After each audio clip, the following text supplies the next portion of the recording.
Good morning. I'm very happy to be here this morning to welcome you to the unveiling of Quality Counts 2011. I'm Virginia Edwards. I'm the editor of Education Week and this report. It's the 15th annual report card on education policymaking that we've produced. Now, we always try to be timely with these special reports, but I'm not sure we could be more relevant or more on target than we are this year. Read the title, Uncertain Forecast, Education Adjusts to a New Economic Reality. This year's release of Quality Counts comes as most education policymakers and pundits have agreed that education is in the midst of a special moment in time. Now, the orthodoxy is that there's a confluence of factors that has made real education improvement, which is to say, improved student outcomes, seem more possible than ever. And yes, I'm a glass half filled kind of girl. I wanted to kick off by giving a tiny bit of context, and for some of you this is going to seem really, really old hat, but I hope you understand that we see this story as being part of an evolution. School reform has been on the federal and state policy agendas since the school reform in its current incarnation has been on the state and federal policy agendas since the early 1980s, when A Nation at Risk was released and politicians and policymakers, most particularly governors in the South, kicked off efforts to increase students' basic skills. A handful of years later, we entered a new chapter in the school improvement story when the standards-based reform movement was born. Indeed, it was out of that era, and it was in 1997 to be exact, that Quality Counts began using its yardstick of policy and performance indicators to measure states' efforts to improve schools for all students. Now, here we are today, and the policy landscape is dramatically different from what the early standards-based reformers confronted.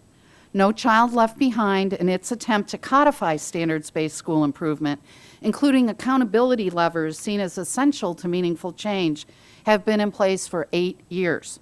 Federal money and policy directives over the past 2 years, most especially as a result of stimulus funding and competitions for Race for the Top and Innovation $3, have ensured an even bigger federal footprint. And of course, the reauthorization of the Elementary and Secondary Education Act looms and looms and looms. Meanwhile, 44 states, including D.C., have said they will adopt or already have adopted the Common Core standards. Efforts to promote next-generation assessments and more robust data and learning management systems are barreling along. And more states and districts are considering radical changes to their policies intended to promote teacher quality. So here we are today, and the rhetoric has changed as well. The push to prepare all students for at least some post-secondary education after high school has become a major preoccupation of the contemporary school reform world. International benchmarks are increasingly being used to frame the conversation. Indeed, it's generally accepted today that if the nation does not start having greater success in keeping students in school and equipping them with 21st century skills, both the prosperity of our economy as well as the vitality of our democracy are at risk. Think globalization. At the same time, the notions of personalized learning, student-centered learning, deeper learning, call it what you want, and relatedly, the increased role technology is playing in student learning are bringing new energy to school improvement efforts. Innovation and edupreneur are today's buzzwords. From my vantage point, the education story is hot. Maybe that's self-serving, but I believe it. Public attention has been heightened, and the interest of the mainstream press and other media outlets has been piqued. I've been in this business a long time, and I've never seen anything like it. The remarkably sustained wave of attention to improving American schools that began in the economically troubled early 1980s is about to enter its fourth decade, with more vitality than ever, but at another time of deep worries about the country's prospects. The hope is that this moment in time will lead to the nation's next chapter of school improvement, better schools that lead to opportunities for all kids. Or will it be an opportunity squandered? So enter Quality Counts, intended to both be a reality check and a rich source of data, research, and analysis to help inform the conversation. As we say at the opening of the report, the official word is the Great Recession is over. The economic freefall responsible for shredding local and state budgets we are told, ended about 18 months ago. But tell that to folks in schools, districts, and states throughout the nation. States and districts have seen their tax bases wither over the past 2 years, and the fact is the picture looks bleak. Many would say downright scary for years to come. At least 46 states plus the District of Columbia struggled to close budget gaps as they headed into the current fiscal year. And already this fiscal year, the one that started over the summer or early fall for states, more than a third of states have reported new shortfalls, and at least a quarter have already cut K-12 budgets. Even as an unprecedented infusion of emergency federal aid has been poured into the system to stave off other budget cuts, Secretary Duncan and others have stressed that poor economic times are likely to be the new normal. Directly related to this point, of course, is the funding cliff that looms in our not-so-distant future.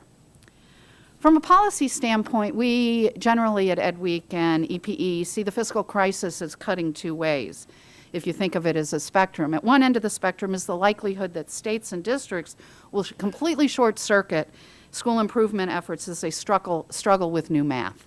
But at the other end of the spectrum is the potential for real innovation that both improves student performance and saves money down the road.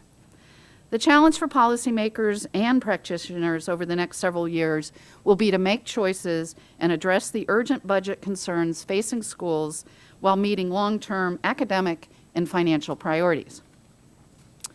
Karen Hawley Miles, who I haven't seen yet, is Karen here, who is a member of the Quality Counts Advisory Panel this year and who heads an organization that helps districts get a handle on their resources, and someone you'll hear from later, put it this way: we don't believe that the conversation is about what to cut.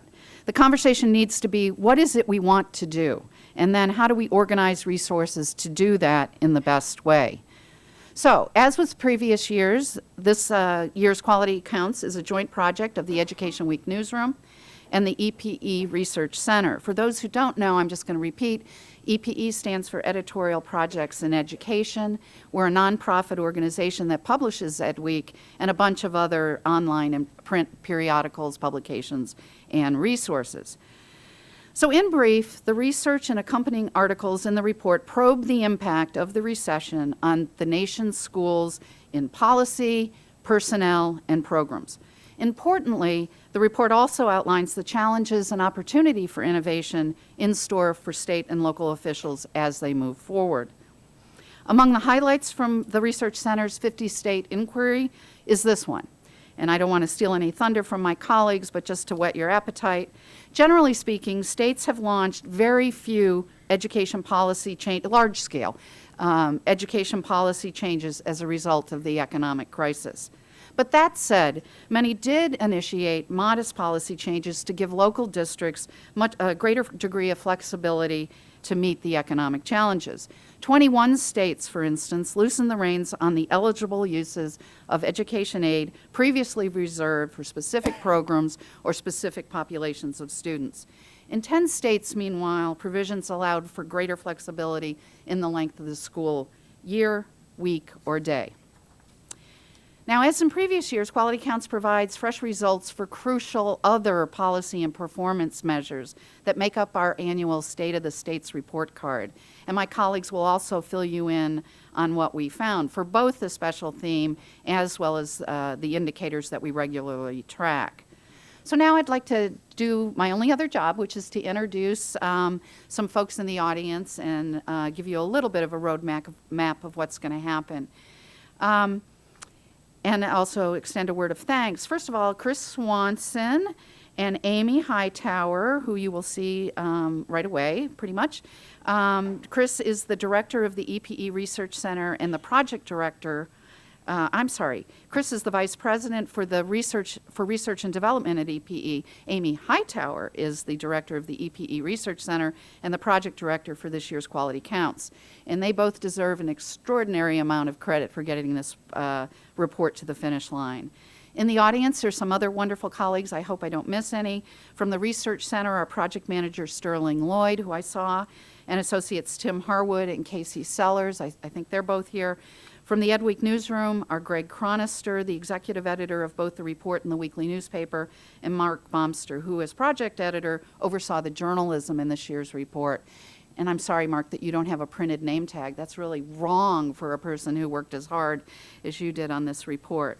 Two of the report's writers, Sean Cavanaugh and Allison Kleiner, with us. And you'll see these EPEers later on as we go through the day. They're both going to present and moderate sessions.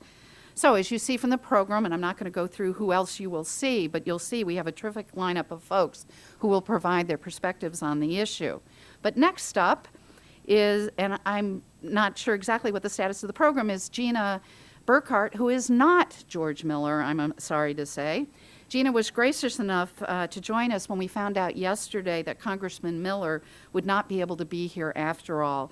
Given the change in the Hill schedule this week, Representative Miller decided to remain in California.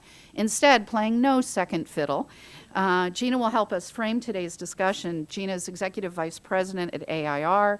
It's actually a little too low on our screen here, but I hope you guys have noticed.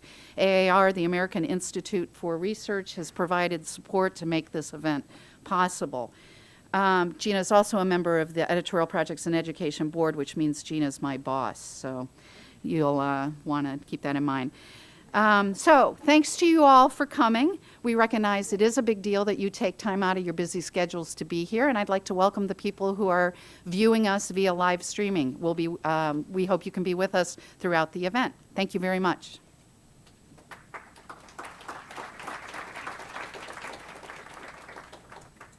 Good morning, everybody. I am not George Miller.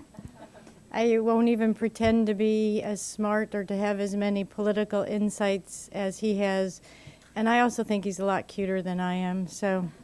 But I will try to have a conversation with you today about the reality of what quality counts means in states and districts, those places that we as an organization serve on a daily basis, and frankly, places that are hard or that are easy to forget. When you're sitting in Washington, D.C. and focused mostly on policy and less on practice and implementation. So let's look at the last couple years and what's happened for our schools, states, districts. Thinking about 2008, coming into 2008, things were rolling along pretty well. States were doing pretty well with their budgets, and then we faced this big, huge economic downfall.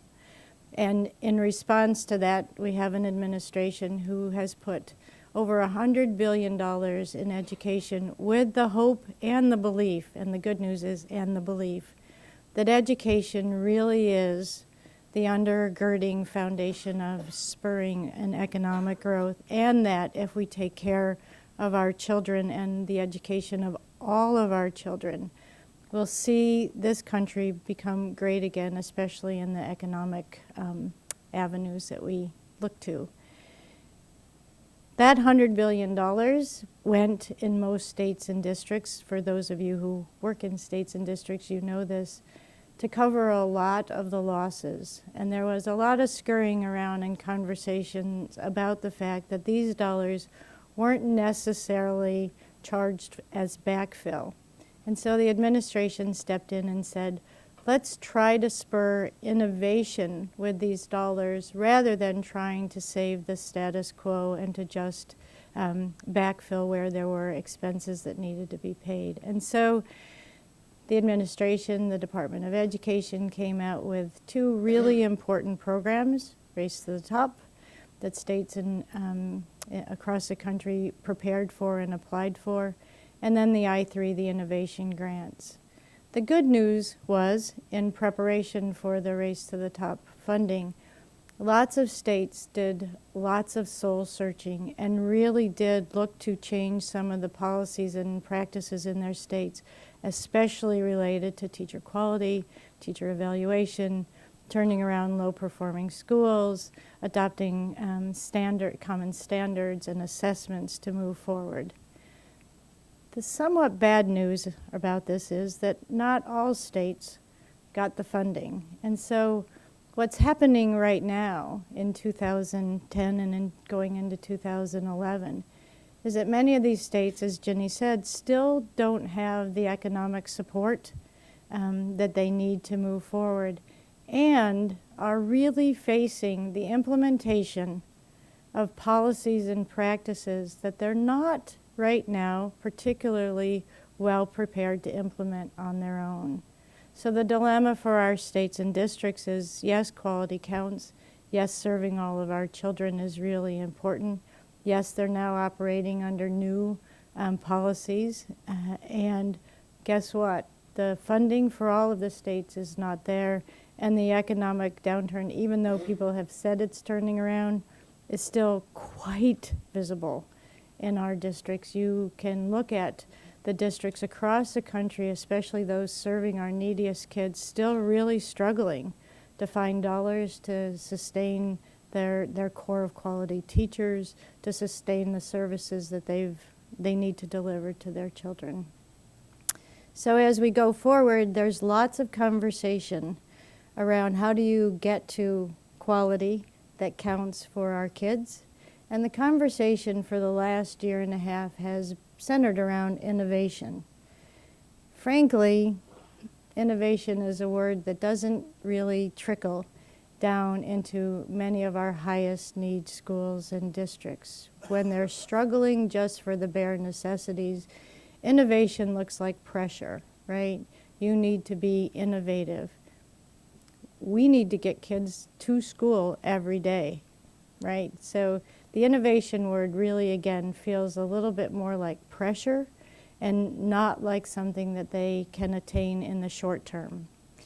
So I would like to recommend or suggest that we begin to think about implementation with innovation. And the implementation piece is, where do we go? How do we get the resources and the supports to all of our schools and districts and to the states who are struggling with the loss of staff, the loss of dollars, the loss of motivation in many cases to move forward, and really begin to focus on and give them the support around research-based best practices and strategies to implement what needs to be done to make quality happen. When you look at the report card and you're going to hear, or the quality counts report, you're going to hear a lot about the details underlying some of the grades that the states got. And for the most part, they didn't do very well or consistently very well. And when you look across some of the states, you see that they're doing great in areas such as standards and an implementation of standards or processes. But when you look at student achievement, or you look at what's happening in closing achievement gaps, you're not seeing the movement that we need to see. So for us at AIR, we believe that this means we have to get closer to the states and the districts and begin to share with them the kinds of research-based practice, the kinds of wisdom that we know works in schools and districts, and figure out ways to get those supports to states and districts so that if we're holding them accountable, which is happening under the change in the House of Representatives, we all know that the movement right now is for more accountability, right? Less federal involvement. We'll see lots of changes as new leaders come into this new House of Representatives. Representative Klein, who heads the House Education and Workforce Committee, has said repeatedly over the last few weeks that we need to give control back to schools, states, and districts and move the federal government a little more out of the process. What does that mean? It means if we're going to put more pressure and accountability at the local level, we need to have the kinds of supports that they need to actually implement and to meet the kinds of standards that are set in the report moving forward. So with that, what I would like to also ask is that as you're listening to the conversation today, that you place yourself a little deeper in the weeds, and I mean that in a very good way, the weeds being the mindset and the actual places where states and districts and schools are facing some of the challenges, and look to the kinds of things that we can do on the policy side to actually influence and change some of the implementation that has to happen very quickly if we're going to hold schools and states and districts accountable. So thank you. I appreciate being here. I look forward to hearing more of the report. And I think, again, the obligation for all of us here is to really focus on implementation and innovation. Thank you.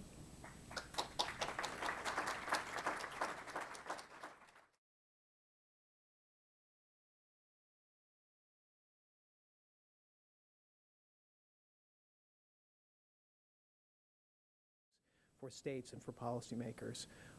Right now, what I'd like to do is introduce my colleagues Chris Swanson, the Vice President of Editorial Projects in Education, and Amy Hightower, Director of the EPE Research Center.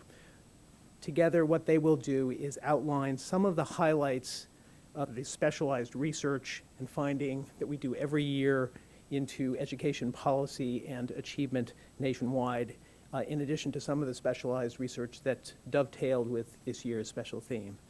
So with that, let me introduce Chris. Thanks, Mark.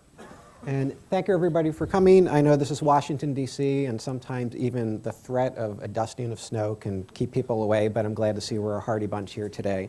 I think after Snowpocalypse and Snowpocalypse 2 last year, we've really steeled ourselves, and we're not afraid of a little bit of snow. So I'm going to stand up here. Hopefully everybody's got a clear view of the screen, one of the screens. The slideshow we're going to do today is available online at edweek.org, and so if you haven't gotten enough of it by the time we're done today, you can have a copy of your own for posterity. So this year is the 15th edition of Quality Counts. It's a report with a lot of history, as Ginny mentioned, and really the mission has been to track what's become known as a standards-based reform movement over time, from its infancy to really its maturity these days. And we see that those themes come in and out of the national discussion time and time again.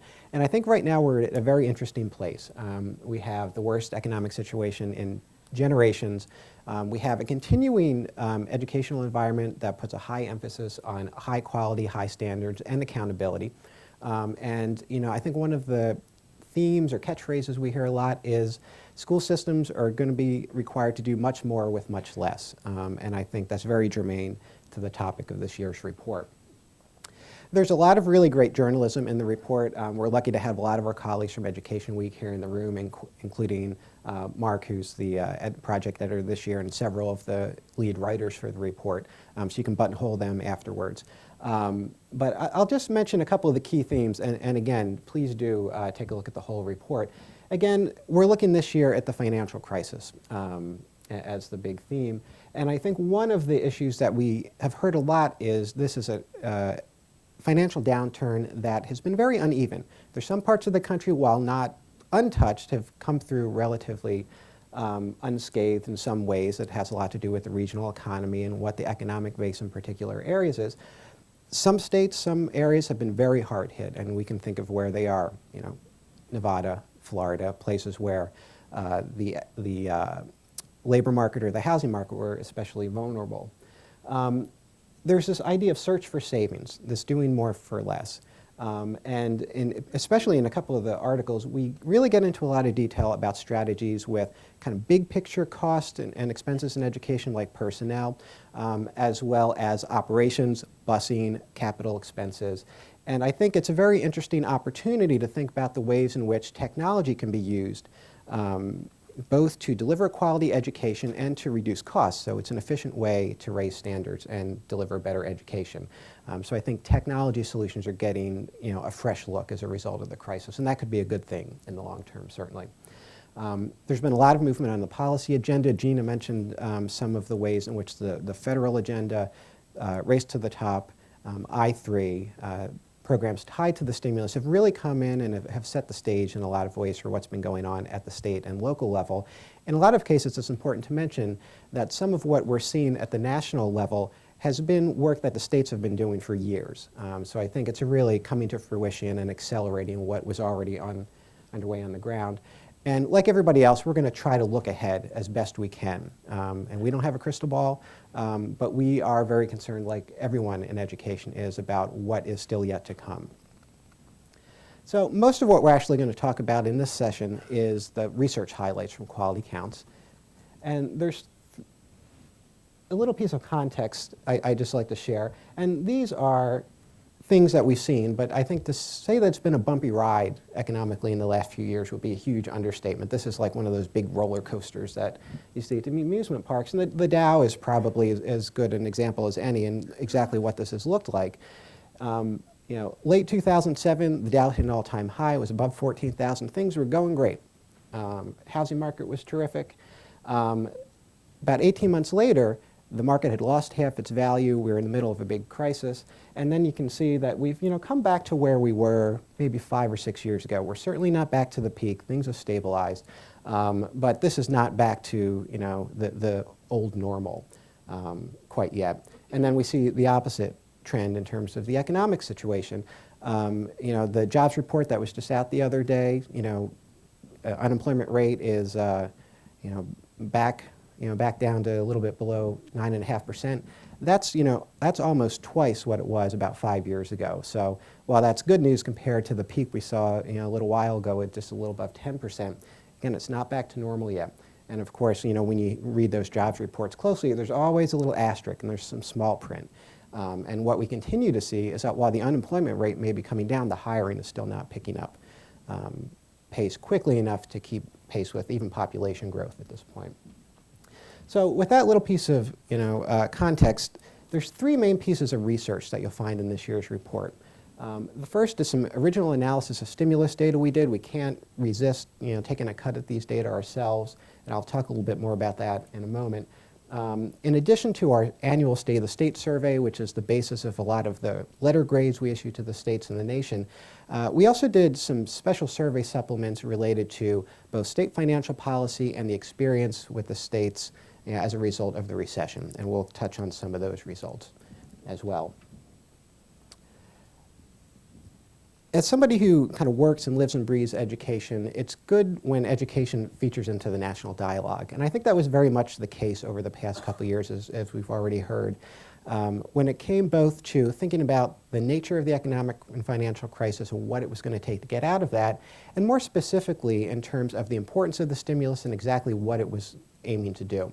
And there's 2 important ways that education came into the picture. The first is in a short-term way of thinking about saving jobs. Teachers and other education professionals were a specific category of jobs that were talked about quite a bit in public. And so, if the stimulus was supposed to save jobs, teaching and other education jobs were a big part of that. And there were large pieces of the stimulus funding, the state Fiscal Stabilization Fund, and a couple of the formula-based programs that were really aimed toward and eventually did factor into saving education positions. And then there was the Education Jobs Fund, which came on a little bit later, was not part of the stimulus itself. There's another way in which education is an important part of this picture, and that's in the longer term. And this is where the innovation and competitive programs like Race to the Top and I3 come into play. The concern here is that what we want to make sure we're doing is maintaining the momentum around education reform and innovation so that we can continue to raise the skills and training of the workforce, and that has very important long-term economic benefits to the country, and this is the global competitiveness piece. Now, I think we've probably all seen some version of these graphics, and so this is the stimulus as a pie, or 2 pies, view of the world. All told, the stimulus, and this is ARA, the American Recovery and Reinvestment Act, amounted to some $787 billion. That was a lot of money. We used to talk about millions, and now it's billions. If there's no B, we don't pay attention so much anymore. Of that, about 100 million was education, writ large, including some higher education and education-related social programs. And about 80 billion of that was more specifically targeted toward K12 education. When we take that 80 billion out, what we see, and it's important to remind ourselves about this, because this doesn't necessarily match up with a lot of the policy discussions. The bulk of that, more than half, was the state fiscal stabilization fund. This was, distributed based on head count, and this is a case where there's been some good discussion about how where the money went, at least in that case, didn't necessarily match up with the need. States that were relatively well off despite the recession got as much per capita as states that were really struggling. And then we have some other large pieces of the stimulus. And then there's the $5 billion down there is the piece we talk about the most. This is the innovation programs. This is the competitive grants, Race to the Top, I3, and the assessment programs that are tied to that. That $5 billion, even though it's not a large slice of the total stimulus pie, that's a lot of money in the larger scheme of things, and certainly relative to the federal government's historical investment in K12 education. When we look at the Title I or IDEA parts of the stimulus, that's equivalent to roughly a doubling of the typical federal outlay in a normal year. So there's been a lot of money that's gone to the stimulus. That's a 30,000-foot view. Let's get down a little bit closer to the ground here. And so, like everybody else, we're curious about what it is exactly the recipients of the stimulus money have been reporting. And if you're a data wonk or geek like some of us here, and a glutton for punishment, there's tons of stimulus data out there on recovery.gov. It's a real treasure trove. It's incredibly messy. But with a moderate amount of effort, you can get some really interesting insights. With a significant amount of effort, I think it could really teach us a lot about both where the money has gone and ultimately what good has come of it. So that's a pitch to funders out there that we can talk later. But so what we did is we looked at the reports from the government, and these are the primary and secondary recipients who were reporting how much money they got, when it was spent, what they spent it on. In the case of education, that's typically states as the primary recipients, local school systems as the secondary recipients. And we're going to focus mostly on education dollars, and by that I mean U.S. Department of Education distributed funding. These are cumulative through September 30th, which was the end of the last reporting date as of the time we went to press. And there's always kind of caveats, acknowledgments, things you need to keep in mind. One is that this is recipient data, and it's not necessarily what you're used to seeing. What we're used to seeing mostly, like the pie view of the world, is the obligated funding, how much money is eventually going to get out there. This is how much basically has been spent as reported by the recipients and how it's been spent. And we'll look at a couple pieces of this, one of which is the jobs piece. And there's been a lot of controversy over the jobs figures that are out there, who is reporting them, how they've been calculated exactly. There's been a fair amount of spin, if you can imagine, something that's important. We can't solve that controversy any more than anybody else can, but we can try to take a clear-eyed, independent cut at the data, at least, and I think that is pretty informative in and of itself. So when we look at the dollars and see where they've gone, one of the things that we see is that education kind of really jumps out at you. Of the $243 billion that have been accounted for so far, education accounts for about a third of that, almost $81 billion. That is more than twice as much as the next agency, which is the U.S. Department of Transportation. So teachers versus shovel-ready, the teachers are way ahead here. And then you see kind of the rest of the agencies there. When we look at the jobs piece, and again, this is as reported by recipients of the funding, overall, as of September 30th, we counted about 650,000 jobs saved or created as a result of the stimulus. Of those, education accounts for more than half, 52%, 337,000 jobs. So if anything, education is an even bigger piece of the jobs recovery than it is when you just follow the dollars and see where they went. Education is way ahead of the other agencies in terms of the jobs that are tied to that funding. What you can see down there is HHS and transportation, 10 and 11%. So education is a huge piece of the jobs recovery. Anybody who's read quality counts knows we love indices and we love to do that sort of thing. And so we wanted to kind of take a second cut at this jobs question. Now, there's a lot of purposes of the stimulus funding, but jobs were an important piece of this, and we wanted to get a sense of how effective or efficiently the funding was creating jobs, and we can do that by slicing and dicing and looking across agencies. And when we did that, what we found is that across all agencies in the federal government, we had about 2.7 jobs created per $1 million of stimulus funding. Now, if you're kind of a manager, you'd expect to get a little bit more FTE from $1 million. But that's just, good to remind ourselves there were other things than jobs that the stimulus money was being spent for. Even so, education is way ahead of that federal average, and education is at 4.2 jobs per $1 million spent. And so, again, it's outpacing the rest of the government. We like mapping. We've gotten into that a lot in the last few years. And although the stimulus data is really messy, one of the things that's fairly easy to get out of it is where the money has gone in a very literal kind of GPS sort of location sense. And so what you're seeing here is a location of all the jobs that were saved or created as a result of the stimulus. And it looks kind of how you might expect it. We see a lot of jobs where there's a lot of people, population centers, a lot of economic activity. Typically, in this particular view, those dots correspond to school districts or state capitals. So, what seeing an image like this makes me think is, oh, there's so much data in there, we really got to crack it open. And so, now that the money has been obligated, I think there's a tendency to move past the discussion a little bit.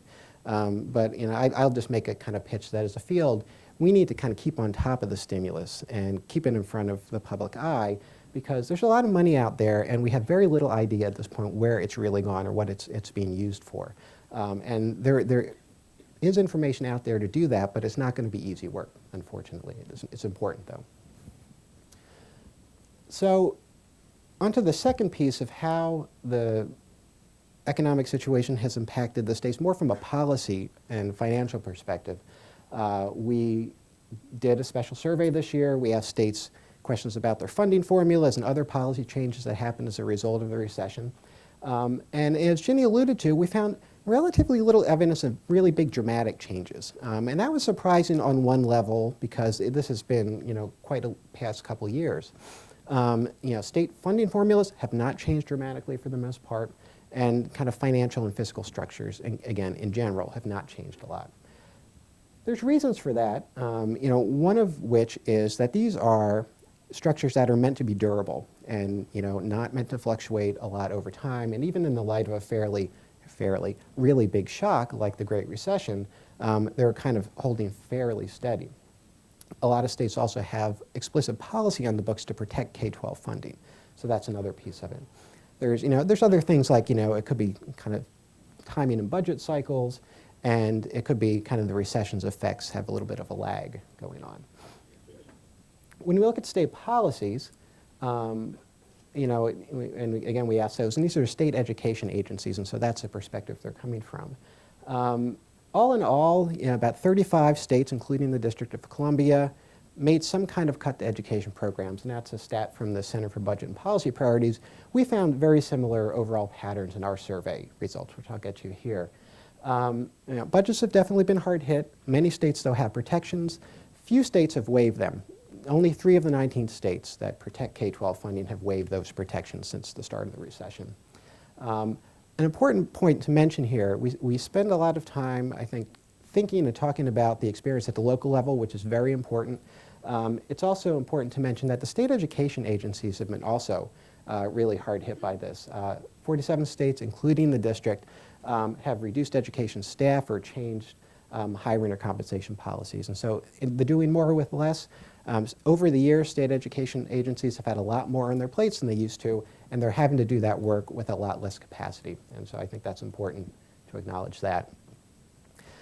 Personnel costs, teachers in particular, are a very large part of the public education budget, and that's not a surprising observation. So we certainly wanted to look at compensation issues. They've been a big topic of discussion and debate, especially as related to performance and teacher evaluation. We can talk about the Los Angeles Times work earlier last year, a little bit later if you want to.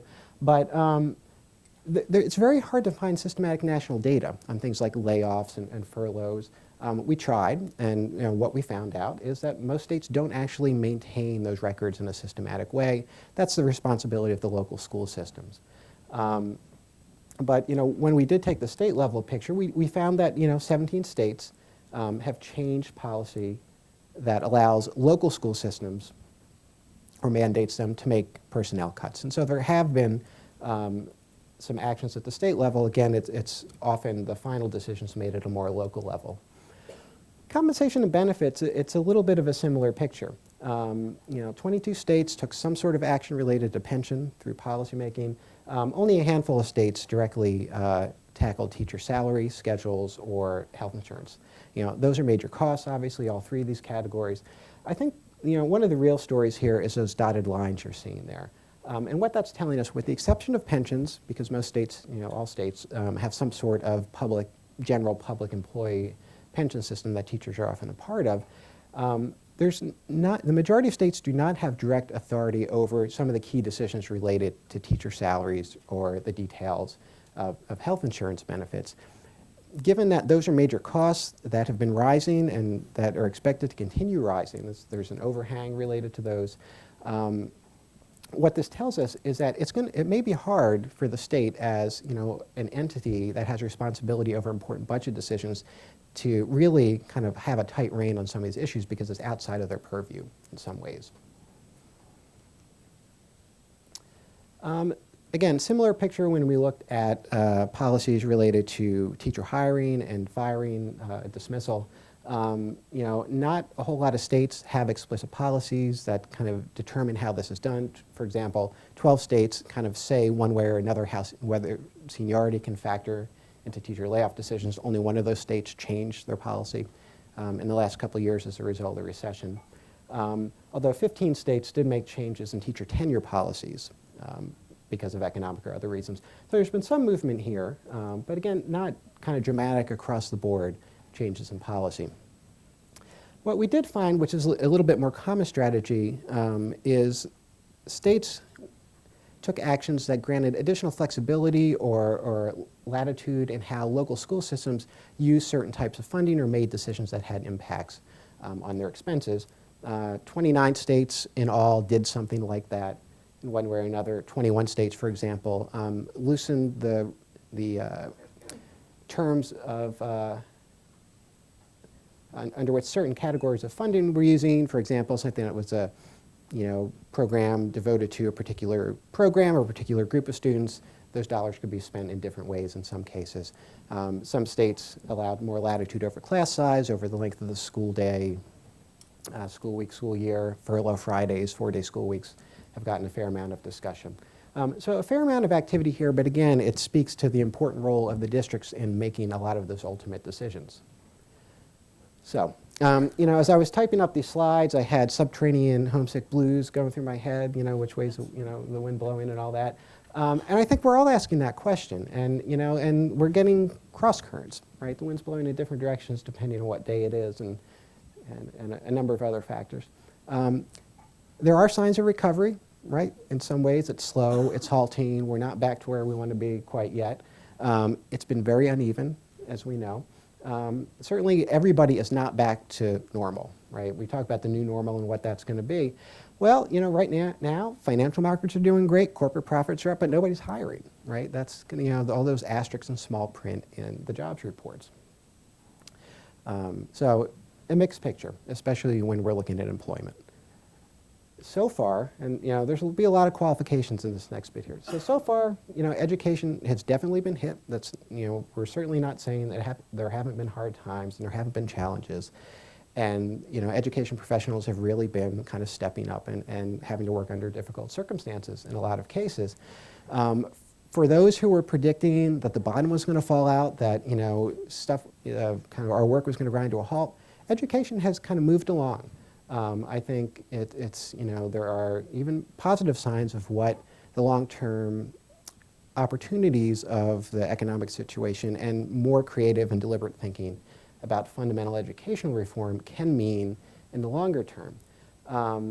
So there are some positive aspects of this here, to the extent that the stimulus was supposed to do things like save jobs, keep the bottom from falling out, keep the reform and innovation, agenda moving forward. That seems to have happened, and so we can't link A to B to C, but that could very well be a piece of this here.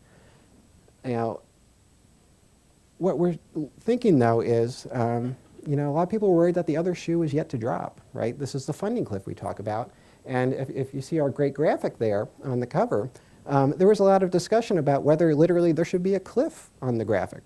So we know that's on everybody's minds. The situation is the stimulus funding's been obligated. It's being spent now. It has to be spent down by later this year. So the money is still kind of working its way through the system. And there's every expectation that it's going to take a lot longer for state budgets to come back to a healthy state, whether that's through property taxes or income taxes or sales taxes. There's just not the kind of economic activity in those areas that traditionally support education as we'd like to see just yet. So there's going to be a donut hole here between the time the stimulus runs out and the time that the states are back on their feet fully. And that's, I think, the time that a lot of people are really concerned about, looking forward to next year's budget, the current fiscal year's budget. There have been hard decisions to be made in the past year or two. I think there's a lot of appreciation that there may be even more difficult decisions to come for educators and school leaders. So, not to end on a downer, but so that's kind of what we see here. It's a very interesting and complex issue. Again, I'd commend all the journalism in the report because it really sheds a fascinating light on everything, and as our editors and reporters always do, really kind of educate us about the ins and outs of these issues. So I'm going to turn over the microphone here to Amy Hightower, who's going to walk us through the state of the states. This is the grades that everybody's always real anxious to hear about. Thanks, Chris. Good morning. Good morning, everybody. Welcome. We're really happy that you're here today. When we were coming up with the title for this year's report, we really didn't mean this to be relevant to today's weather forecast, where we may be getting a large amount of snow this afternoon, or not. So thanks for braving it and coming out. As Chris and Jenny both mentioned, this is the 15th year of Quality Counts, and the State of the States analysis is a long-standing feature of our report. But the specific policies and the indicators and the categories that it covers have evolved over time to keep the report current and relevant.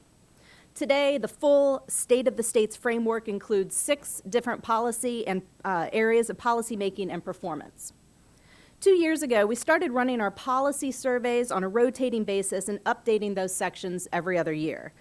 Accordingly, today's report, the 2011 report, includes 4 updated categories. One updated category concerns state policies in the areas of transitions and alignment, and the 3 others present special research analyses concerning K12 achievement, chance for success, and school finance. We plan on updating the 2 remaining policy categories, that is, policies concerning the teaching profession and policies concerning standards, assessments, and accountability for next year's report. Quality Counts 2011 presents separate grades for each of the 4 newly updated sections, as well as overall state grades that span the full category of 6 separate sections of our framework. So overall, across all 6 graded sections of Quality Counts, the nation as a whole earns a C for policy and performance. For the 3rd year in a row, we have Maryland earning the highest grade, receiving a B+ overall. New York and Massachusetts are close behind, both earning a B. The lowest grades are found in Nebraska, the District of Columbia, and South Dakota, each earning a D+. Among our 6 categories, states generally fare best in the area of standards, assessments, and accountability policies, and they tend to do least well on the K12 Achievement Index. So what I'm going to do is I'm going to share some key findings from our 4 updated graded sections this year, but you're going to find a lot of additional details in the print report itself and online as well. So let me turn first to our K12 Achievement Index. Now this has 18 indicators, 14 of which come from the National Assessment of Educational Progress, or NAEP. The index also incorporates state graduation rates and results from advanced placement tests. Those of you who have followed our work closely will realize that this is a section that we update pretty much every other year as new NAEP data is available. We were planning on updating it last year. The last update was 2008, but NAEP data were released in 2 sections, with the math data being released for 2009, first, with the reading data from 2009 being released later, and after the release of Quality Counts 2010. So we're updating the K12 Achievement Index this year for the first time since 2008. This is a category that consists of 3 main elements. First is status, or how well students in each state are performing now. The second category is change, or improvements made over time. And then the third area that we examine is equity or disparities between the performance of poor and non-poor students. The nation as a whole earns a D+ for K12 achievement. This is the same grade as the last time we ran the index in 2008. And Massachusetts, again, leads the nation with a score of 85 and the only B grade awarded. Maryland and New Jersey follow very closely behind, each earning a B-. Now, the other end of the spectrum, 5 F grades were awarded this year to Mississippi, West Virginia, the District of Columbia, Louisiana, and New Mexico. The K12 achievement section continues to be the poorest showing of the 6 graded categories in quality counts. A closer examination of the data help us to understand why. We find very uneven state performance across those 3 elements of achievement, change, status, and equity, that we're examining in this index. Overall, states tend to fare better on the indicators related to improvements over time and on equity than they do on the indicators related to overall current performance. But no state excels in all 3 of those areas that we examine. And we find 2 relatively common patterns. Some high-achieving states receive low marks for equity, and some currently lower-achieving states often show strong gains or small poverty gaps. Just to give you a couple of examples, let's take Massachusetts and Florida. Massachusetts finishes first on the current achievement and second on achievement gains indicators, but it ranks 37th in terms of achievement disparities between poor and non-poor students. By contrast, Florida finishes 6th on this index overall. It ranks 24th for the current achievement, but it emerges as one of the very top states on both improvement gains and on equity. So let me move on to our Chance for Success Index. This was first introduced in 2007, and it's an attempt to provide perspective on the role of education at each stage of a person's life. One set of indicators captures the early childhood years. Another set features participation and performance in formal K12 education. And a third examines adult educational attainment and workforce outcomes that are shaped by an individual's earlier schooling. The nation as a whole earns a C+ on the Chance for Success Index, which is the same grade as the past 3 years. For the 4th year in a row, Massachusetts leads the nation with the only A, followed closely by Connecticut, New Jersey, and New Hampshire, each earning an A-. The lowest grades are found in Nevada and New Mexico, which received a D and a D+ respectively. We find that scores on this index remain relatively stable from year to year, and in the past, the biggest driving factor of state rankings continues to be indicators associated with participation and performance in formal schooling. Okay, on to state policies concerning transitions and alignment. This section is about the linkages between the K12 system and 3 key transition points, that is early education, higher education, and the workforce. In this category, we examine activity around a set of 14 individual policies, focusing on articulation of standards and expectations. The average grade here is a C+, which is a slight uptick from the past 2 times we've run this section in 2009 and in 2008. Arkansas, Maryland, Tennessee, Texas, and West Virginia each received an A for implementing at least 12 of the 14 policies we track. Nebraska earned the only F, implementing just 2 of the tracked policies. Most states we find have enacted at least 8 of the 14 policies that we track. The most mature of the policy areas examined in this category are in efforts to connect education and workforce preparation. 24 states have implemented all 4 of these policies tracked in this year's survey. We find significant movement across the states related to establishing college readiness policies to help prepare high school graduates for post-secondary education. 13 additional states from 2009 have defined college readiness. That's moved from 20 states in 2009 to 33 states today. And 7 additional states require all high school students to take a college preparatory curriculum to earn a high school diploma. That's moved from 3 states to 10 states today. This surge isn't really surprising in light of 2 influential efforts that have emerged during the intervening period, both of which encourage college preparation and enrollment. That, of course, is the Common Core State Standards Initiative and the Federal Race to the Top program. North Carolina, just give a shout out to the state, showed the greatest improvement in this category with its grade climbing from a D+ in 2009 to a B in 2011. This rise was propelled by strong gains in college readiness policies as well as in linkages to the economy and workforce.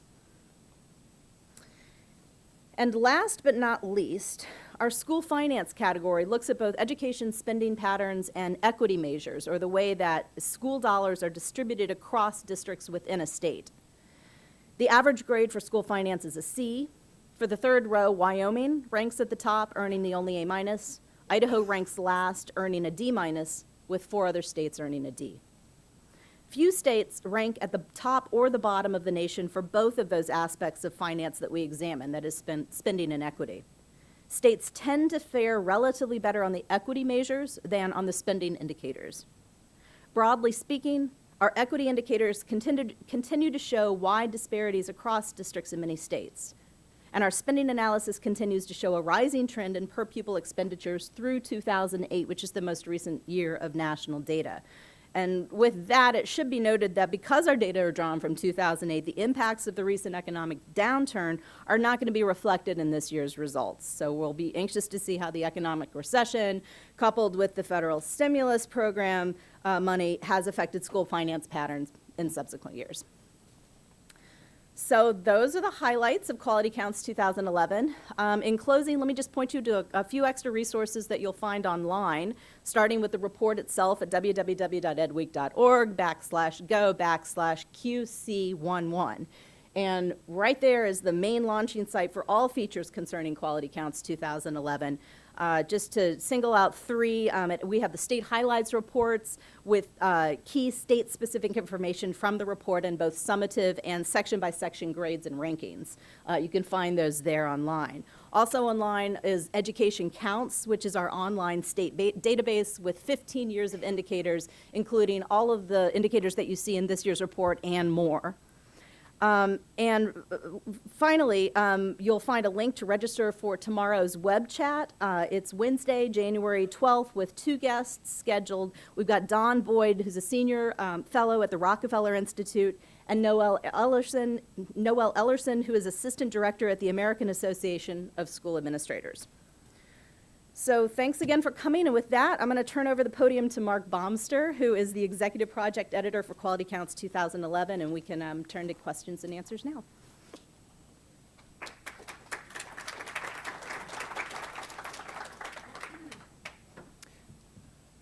Well, thank you, Amy, and thank you, Chris.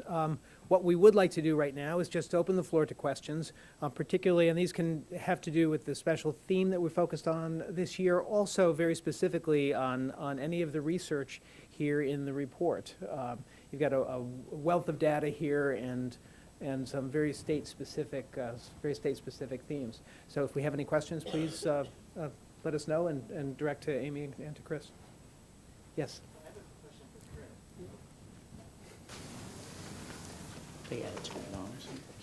And since we are kind of broadcasting out to the world, please wait for the mic and kind of say who you are and where you're from. Thanks. I had a quick question for Chris. You mentioned that one state changed its policies on using seniority in layoffs. I was curious which state that was and which direction the change went.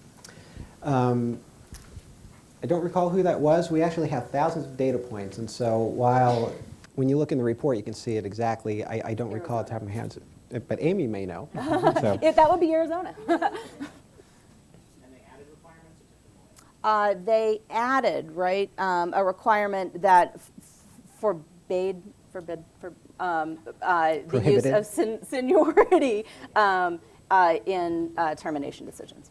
So had been prohibited, then was allowed. Yeah. No, the reverse of that. Reverse of that. What don't he listen said, to reverse. It had been allowed, it is now prohibited.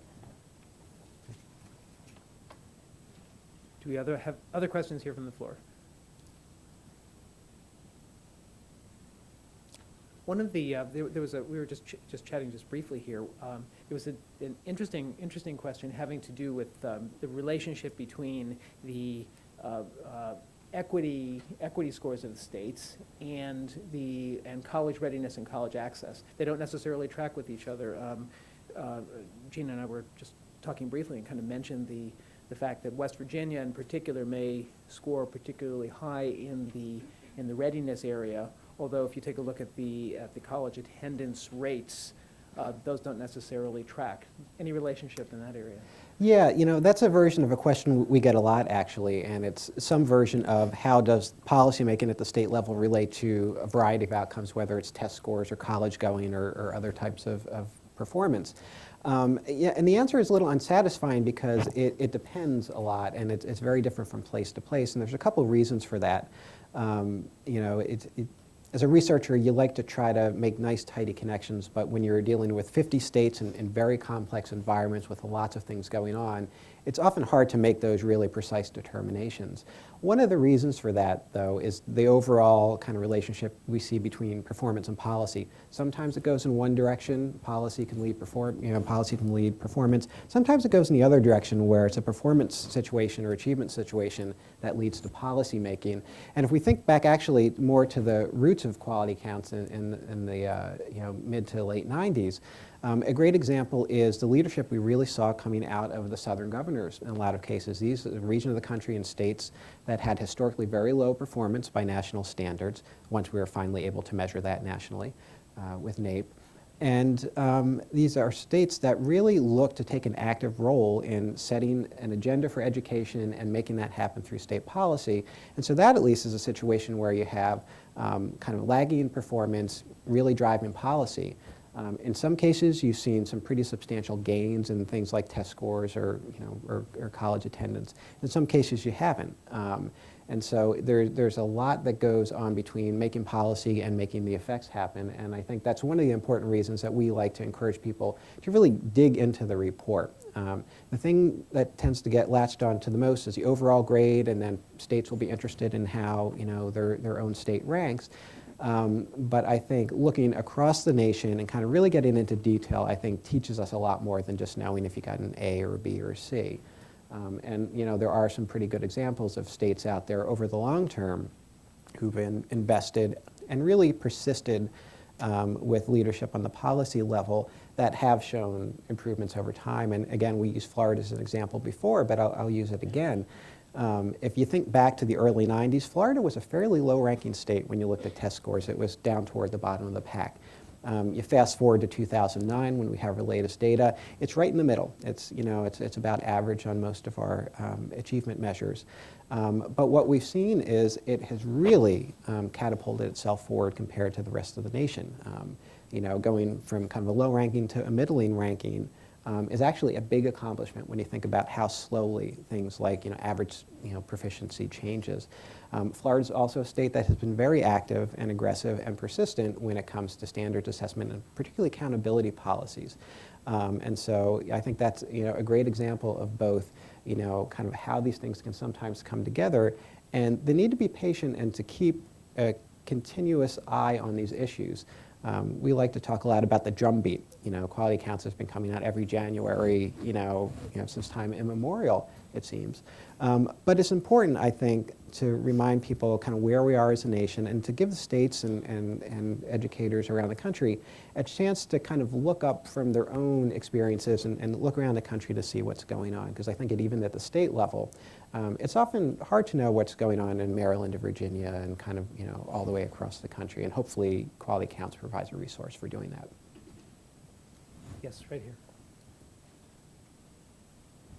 Hi, I'm Barry Stern with the Haberman Educational Foundation. To follow up that point, I'm wondering if there's any opportunity through your data to look at school or state productivity. You have an achievement index, you have an idea of how much money is being spent per student. Nationally, it's not a very nice picture. Our contributions keep going up, yet it looks like we're flatlining in most of the achievement. But if you look at it state by state, would you likely get more achievement index score for the dollars spent than other states? Yeah, we generally don't shy away from doing indices and things like that. This might be one I'd be a little wary about. So on the achievement piece, in the longer term, we have improved as a nation, and I know a lot of the bullets that we get coming out of the NAEP reports, the last couple of years we've kind of flatlined. But over the longer term, we've made some improvements, although that's not always what we talk about. there's obviously a long and perpetually unresolved debate within education about does money matter, and I think this is what would make even me be wary about doing an index about that. And I think, given the point in time we're at right now where we've got a lot of fiscal constraints, and I think a lot of, what will ultimately be positive, kind of tough decisions to be made about how our resources are spent and how that really kind of supports our priorities. I think it would be tricky. Ultimately, I think a lot of people would agree that it's not just the dollars that matter, it's at least as much how those dollars are spent and whether they are really aligned with their priorities and being spent both efficiently and in ways that support student learning. What I can tell you based on what we see from other attempts to relate spending to performance, it's kind of unpredictable. You get some cases where you'll have low spending states that seem to be getting a lot of mileage, at least in terms of, improvements over time. But that's not always the case, and you get, the exact opposite situation in a lot of places. And so our data is out there, and anybody who really has an urge to do this, there's plenty of information available. I personally as a researcher would be, I think for me to be comfortable talking about that, I'd have to preface it with so many caveats and exceptions, and that I'm not sure kind of how much we could really make out of it. That's not to say that productivity issues are not important. I think there's other ways that we can look at that as a field, and maybe at a more local level where you have much more granular spending data, exactly how money is being spent, and a lot more in-depth information about how students are improving over time might be a better way to think about it. We actually, a year or two ago in Quality Counts, and this was in the context of, I think it was last year's report actually, just thinking about the way states are kind of gauging performance in different ways. We looked to see whether states were doing kind of return on investment type of reporting for, and as I recall, we only found one example of a state that was doing that, and that was Florida. And Florida is kind of like me, they like indices, they like grades, they like things like this. But that was the only example we found, and so there's not a lot of that going on in terms of broad public reporting just yet, but maybe given the financial situation, we'll be seeing more of that. We have a question right here in the back. Albert Watt from Pre-K Now here at the Pew Center on the States. So you have an index for chance for success, which takes into account home environments and early education and participation, and then one for transition, which also does the sort of pre-K, early childhood and K12 transition, and then you have the achievement. Can you do any analysis on whether states that do well on chances for success and for transition, at least for the early part, also have higher student achievement, or do those three things kind of hang together? Yeah, certainly that could be done. And it always surprises people when I tell them, kind of given what I do for a living, that I haven't run those analyses. Because again, yeah, I think we have to be real careful. I've worked on state policy kind of since grad school. And if there's anything I've learned, it's very tricky. You think, oh, there's only 50 data points, we can figure this out. But that actually makes it a lot harder because each state is, while there's obviously commonalities and trends that we find, each state's experience is very particular. There's history involved, there's details about how particular policies that on the surface are fairly similar can be implemented in very different ways. And there's the way in which kind of local situation on the ground and the state situation kind of come together and kind of make education happen. So, certainly that could be done. We haven't actually done it. I think what we typically see is probably, if I was going to guess, and I think this is probably, right-ish, I would think chance for success and achievement, at least in some ways, tend to hang together. The chance for success, and so this is our broad way of looking at kind of how education kind of factors in and is important through the life course, from early childhood foundations to school performance to kind of what it means for education to be important in adulthood. There's certain parts of that I think tend to relate fairly closely to strong current achievement. But on the other hand, and again, Florida is a good example. Florida does not rank very well on chance for success. It's kind of it's below the middle of the country. Some of that has to do with kind of socioeconomic issues. It probably has to do with kind of immigration and the demographics of kind of recently arrived populations in that state. Yet it's a state that's doing pretty good in education, I would say, in part as a result of kind of state and kind of education leadership at a local level. And it's a state that in particular has been improving pretty quickly. And so, again, I think you get these really nuanced stories that are important. I think that's the important story for Florida, not what the correlation is overall. And so we always like people to kind of really dig into the data. It's even better if you kind of dig into it at least one level down so you get that more detailed story, though. I think we have a question in the middle over here. There we are. Thank you. Robert Mahaffey with the Rural School and Community Trust. We have undertaken exhaustive studies on I-3, Race to the Top, looking at the impact of these dollars on high poverty rural places, and with disappointing results. We're going to be releasing the I-3 study week after next, and I'm interested in knowing, again, in the spending and equity area, how closely you looked at high poverty rural places around the nation, and in some of the states, West Virginia, for example, what the impact of these dollars are having in rural places. Yeah, that's a good question. The finance category we have on an annual basis is a data analysis, and this is where we look at spending, and this is based mostly on federal data. We look at spending patterns relative to particular benchmarks, whether that's the national average or overall state budget or something like that, and then we look at how those dollars are distributed across districts in the country. So a lot of that is based on an analysis of finance data from every school district in the country. We don't treat rural districts any differently than we treat other districts, except in certain cases we pay attention to size because the economics of very small districts can be considerably different than other school systems. So we haven't looked at that in a lot of detail, but it's certainly something that there's data out there to look at. You could cut a lot of this by type of location and environment. We haven't done that in this report, though. Would you think about doing that in the future? We're always open to suggestions about what the special theme will be for next year's report. It's often looking at a particular event or development, kind of last year and this year, it was kind of that nature. Sometimes we look at certain populations of students. We did English language learners a couple of years ago. We've looked at special education students. And occasionally we do at different types of environments or communities. And so I think that's certainly worth considering because, I think a lot of the national discussion tends to focus on the big urban districts, and there's reasons that we do that.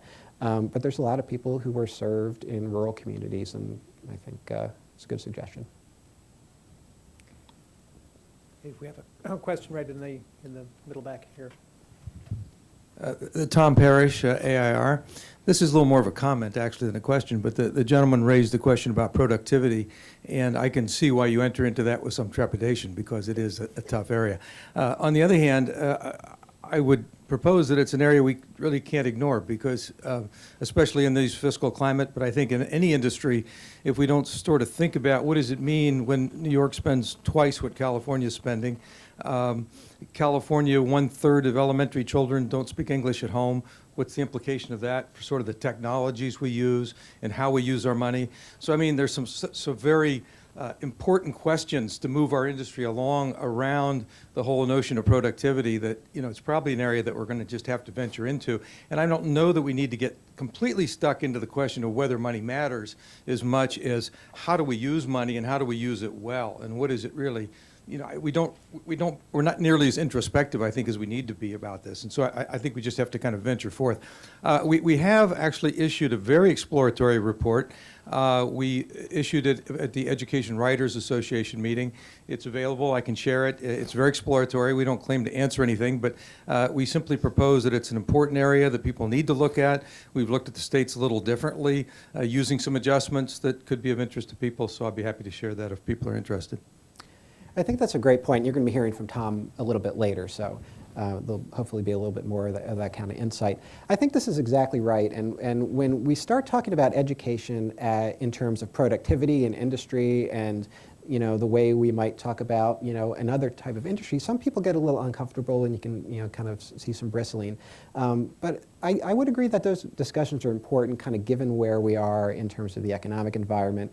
I do think we're going to have a lot more, hopefully, kind of open discussion about kind of productivity and return on investment. And, I think we're going to have to be patient with ourselves in kind of understanding what the best way, most productive way to think about this is in terms of not getting stuck in this does money matter question, because there are very big differences in kind of per pupil expenditures and exactly kind of where the money's going. And if we can kind of get beyond the surface and the debate and, kind of the talking points, there is a lot of information out there that could potentially be very useful in kind of hopefully guiding our way forward. I think ultimately, the further we get down to understanding, and again, we're going to be hearing plenty about this a little bit later. We've already mentioned Hawley Miles. But the question about aligning resources and funding to priorities, what do we have to spend? What is it we want to accomplish? And really, starting from some fundamental understandings about those principles. I think those kind of discussions, if not, being had now, will need to be had in a lot more places, given what's likely to be, in many cases, substantial cuts in education budgets coming down the pike if they haven't already been cut. So I think that was a great point. We have time for just one more question before we take a break between this and our next session. We have another question. Thank you. My question is kind of tagging on to, I'm Karen Hawley Miles from Education Resource Strategies, and I was hoping you could talk a little bit about, building on your comments before, about how you have seen states use these rankings and how you would dream that they did, or what sort of actions you hope would come out of doing these rankings that you would suggest to folks to kind of go forward with this. Sure, I'm sure you're going to want to chime in too, but I think we've seen states use rankings from being at the top of those rankings. We've seen states use those rankings being at the bottom of those rankings, and pretty much all points in between. And we're going to hear in just a few minutes, I think after break, from Dr. Grasmick in Maryland, who the superintendent for a number of years, and third year in a row for Maryland, and perhaps it's something that you can address in your remarks. But I know certainly taking the #1 ranking to the state legislature has probably benefited the state. But I think also taking the number 51 ranking to the state legislature benefits as well. Not only in terms of funds, but in terms of supportive policies. The kinds of policies that we track are ones that research suggests make a difference in terms of teaching and learning for kids in schools and school districts. So, do you want to say maybe something about New Mexico? I would just say maybe not. that I think the point that Amy made is right. What we hope is that states will use the information. Ultimately, it's a lot of raw data that states can hopefully learn from and kind of understand what their peers are doing. In particular cases, it serves kind of political or budgetary purposes. You can kind of slap the report down, at a hearing and kind of make a case, based on some facts. And that does swing both ways. States that rank high can, kind of talk about how the work they've been doing, kind of results in these kind of outcomes. And in the other case, and this is the New Mexico example, I was on a panel a few years ago with the superintendent or deputy superintendent from the state, and New Mexico was ranked dead last that year. And we had a great conversation about how that helped the state education agency educate the legislature about kind of what was going on around the country, and really help them make a case that to achieve at the level that everybody wants the schools to be achieving at, it would take more leadership from the state, it would take more resources. And so I think there's a lot of ways in which the report can be used. I think ultimately it's always better when we get kind of below just a letter grades to kind of get a really detailed profile of what's going on from the policy perspective or in terms of performance in various ways, because that I think is where you can really start to communicate the importance of kind of particular actions and particular needs at the state level. Maybe just to add a bit to that, the grades and the rankings, we always talk about, they always get a lot of attention in the press, and we always talk about them, though, as the beginning of a conversation, as opposed to the end of a conversation. And we really put out a number of different grades and rankings, both sectional and overall now, for a reason, and that's so that we have scores and scores of indicators that are reported over years in quality counts, and it's a great number of data points to get your head around. And so the grades and the state rankings are one first tool that we use to help states and those within begin a conversation that needs to be much more in depth than a grade or a rank can ever report. Thank you, Amy, and thank you, Chris. We are going to take a short break now. We'll be back at 11:45 on the dot for our state leadership address from Dr. Nancy Krasnick.